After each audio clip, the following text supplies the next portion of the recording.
سەرنەوەی پارێزبەندی لە پەرلەمانتار بە بڕوای من بە تایبەت لە سیستمی بەڕێوەبردن لە تورکیا جۆرێکە لە سەرکوتکردن و ڕەتکردنەوەی مافی هاوڵاتی بەرامبەر بە پرۆسێکی دیموکراسی کە پەرلەمانتار نوێنەرایەتی خەڵکی هەر دەڤەرێک ئەکات.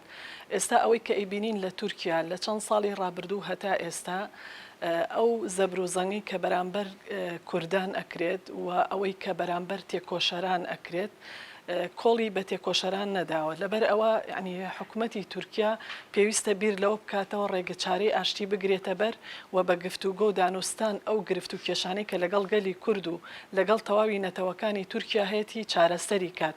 چونکە زیندان بەندکردن ڕق ئەستورتر ئەکات و کۆتایی بە خەبات و تێکۆشان ناهێنێت. ئێمە لە خەباتی ڕابردووی لەیلا گوڤەن چەند ڕۆژی سەختی بە برسێتی لە ناو زیندان بەڕێ کرد کە تەحەدایەک بوو بەرامبەر بە سیستمی تورکیا.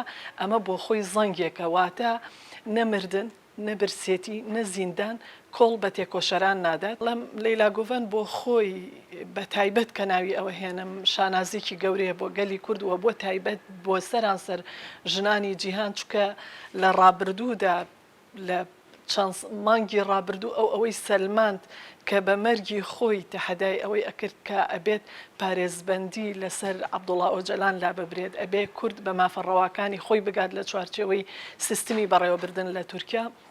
بۆیە پێی ئەڵێم تۆ پڕ ئیرادە بە، ئەڵێم تۆ بەردەوام بە، ئەڵێم هیوا و ئومێد زۆرە بۆ داهاتوو کە نەوەکانی داهاتوو شانازی بە کەسایەتی تۆ بکەن.